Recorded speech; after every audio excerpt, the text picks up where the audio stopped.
Badut ini mau merampok bank. Sesampainya di pintu masuk, satpam berkata, "Sudah tutup, besok datang lagi." Badut itu mengeluarkan uang. Satpam akhirnya membiarkannya masuk. Lalu, badut itu menunjukkan dinamit di balik rompinya. Satman segera memberinya pistol. "Aku hanyalah pria tua tak berguna." Badut dan satpam masuk ke aula bank. Tangan kirinya memegang balon, tangan kanannya memegang pistol. Semua berhenti. "Aku mau merampok." Hanya dua orang yang menoleh. Nasabah lainnya tidak peduli.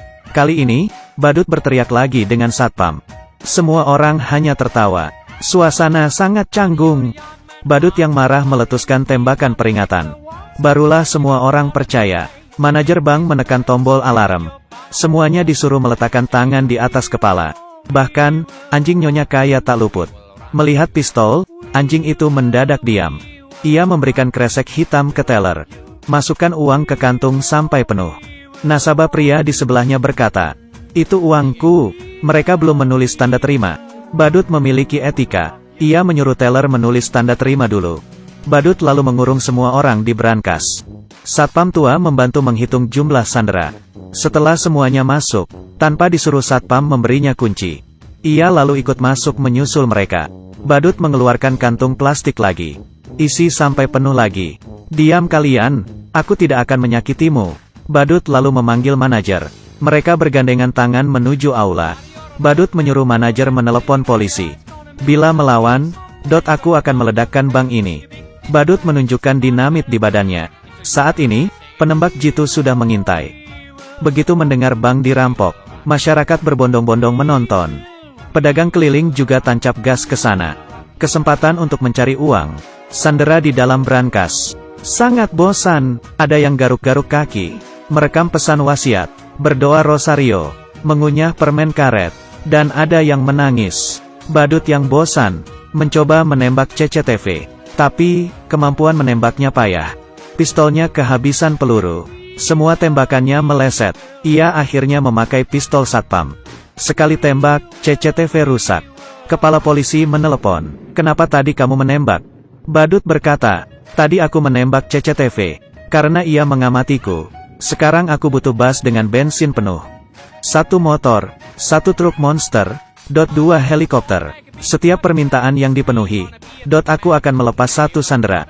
Helikopter pun tiba. Badut memilih 1 sandera untuk dilepas. Pria yang menangis tadi, muntah di sarung tangannya. Entah siang tadi dia makan apa. Di brankas yang tertutup, semua orang jadi mual mencium baunya. Secara demokratis, badut menyuruh sandera memilih. Semua orang menunjuk pria yang muntah tadi. Akhirnya, ia dilepas. Pria itu jatuh dan muntah lagi.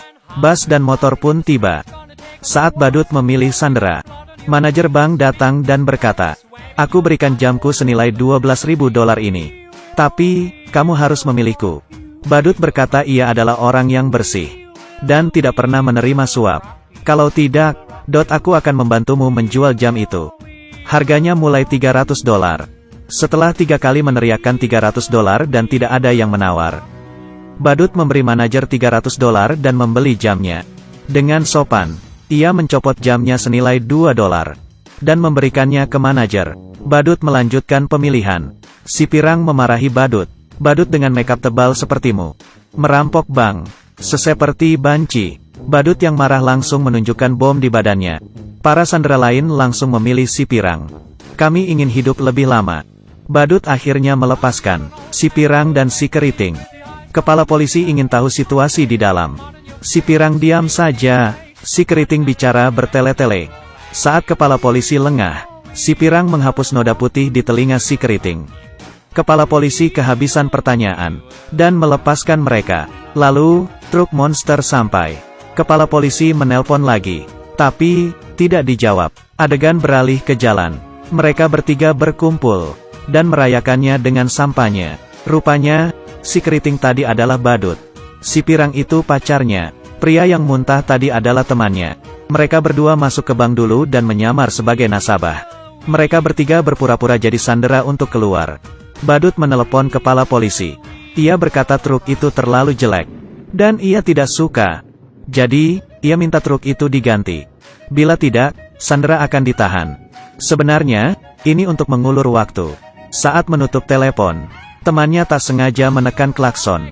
Kepala polisi merasa ada yang salah. Di dalam bank, tidak mungkin mendengar klakson sejelas itu. Polisi akhirnya menyerbu. Di aula, hanya tinggal balon di langit-langit. Mereka bertiga tahu, dan langsung tancap gas ke bandara. Tapi, mereka tak punya peta. Jalanan sekitar terasa asing. Mereka tersesat. Mereka bertanya pada pekerja di pinggir jalan, yang ternyata juga orang luar kota. Mereka juga tidak tahu. Akhirnya, mereka bertemu seseorang yang punya peta. Siapa kira pria itu juga perampok. Ia menodong badut dan mengambil dompetnya. Tapi, di dompetnya hanya ada $4. Badut bilang, jamku ini harganya 12.000. Lepaskan kami, dan ini milikmu. Pria itu bilang, pria miskin sepertimu, tapi punya jam seharga 12.000. Kamu kira aku bodoh? Lalu ia mengambil koper mereka dan pergi.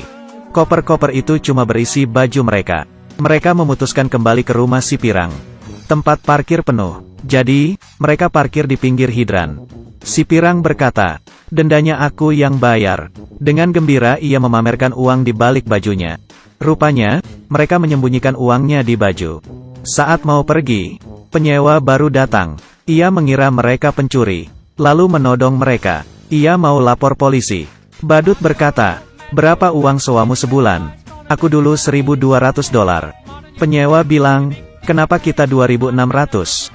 Seketika, mereka terdiam, dan tidak peduli apakah mereka pencuri atau bukan. Saat itu, gedung sebelah kebakaran. Mobil mereka menghalangi hidran. Pemadam memecahkan kaca mobil dan menggesernya. Tapi, mobil mereka berada di tanjakan. Mobil merosot ke bawah. Kepala polisi akhirnya sadar. 3 sandera yang keluar tadi adalah perampoknya. Tak ada mobil, mereka terpaksa naik taksi. Setelah naik, ternyata supir taksi tidak bisa bahasa Inggris. Ia terus menerobos lampu merah. Teman si badut takut. Kalau begini terus, mereka bisa sampai ke surga. Ia membuka pintu mobil dan melompat keluar. Tapi, ia oleng, dan tidak bisa berhenti. Lalu menabrak kios koran. Ia pun pingsan. Orang-orang hanya menontonnya. Pemilik toko di dekatnya langsung lapor polisi. Badut dan si Pirang takut polisi datang, dan langsung membawanya pergi.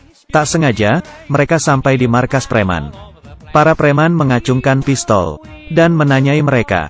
Badut yang cerdas berpikir, bila ia berkata salah masuk, mungkin mereka akan dibunuh.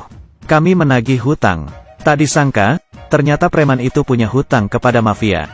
Ia bertanya, kenapa yang biasa tidak datang? Badut bilang, dia sedang marah. Buktinya temanku barusan dilempar dari mobil. Dia bilang, lunasi hutang kalian hari ini. Kalau tidak, ia akan membanting kalian satu-satu. Preman itu takut, dan melunasi hutangnya $6.000. Mereka bertiga dengan senang keluar. Saat menunggu bus ke bandara, supir bus sangat kolot. Bayar bus harus pakai koin. Tidak boleh pakai uang besar. Badut akhirnya ke toko untuk menukar uang. Toko sudah dipenuhi polisi. Penagih hutang mafia yang sebenarnya sampai. Preman bilang uangnya sudah diambil. Preman itu dipukuli. Saat itu, preman melihat badut yang keluar dari toko. Badut langsung lari ke bus. Penagih hutang mengejarnya. Polisi yang melihat penagih hutang lari, mengira ia adalah buron, dan langsung menangkapnya. Mereka tak menyangka 3 buron itu di dalam bus. Akhirnya, mereka tiba di bandara. Di dalam pesawat, kepala polisi sudah di sana dengan pistolnya. Badut dan temannya sangat cemas. Mereka angkat tangan. Siapa sangka pria di depannya berdiri, dan mendorong teman wanitanya. Rupanya itu bos mafia. Mendengar bawahannya ditangkap, ia mau melarikan diri. Bos mafia tak mengira kepala polisi akan datang. Ia mengira akan ditangkap, lalu mendorong teman wanitanya. Kepala polisi tak berani menembak. Bos mafia langsung menindihnya. Badut dan temannya bergegas membantu. Kekacauan terjadi. Pistol kepala polisi jatuh di depan toilet. Saat bos mafia ingin mengambilnya, ada yang keluar dari toilet, dan membentur kepalanya hingga pingsan. Akhirnya, bos mafia ditangkap. Karena komplotan badut sudah mengganti penampilan. Kepala polisi tidak mengenali mereka. Ia bahkan memuji badut sebagai warga negara yang baik. Bahkan mencatat nama mereka. Setelah pesawat lepas landas, kepala polisi baru sadar. Nama yang dicatatnya barusan adalah nama badut perampok bank. Tapi, ia tidak rugi menangkap bos mafia. Keuntungan bos mafia 1 hari setara dengan hasil rampokan badut 1 minggu. Sejak saat itu mereka bertiga hidup bahagia tanpa beban. Film selesai sampai di sini. Ini adalah film komedi tahun 1990 tentang 3 buronan. Awal film menceritakan kejahatan mereka. Akhirnya film malah menceritakan kisah kepahlawanan mereka. Film ini sangat lucu. Oke, aku Kaki Minyak. Like dan subscribe, ya. Bye.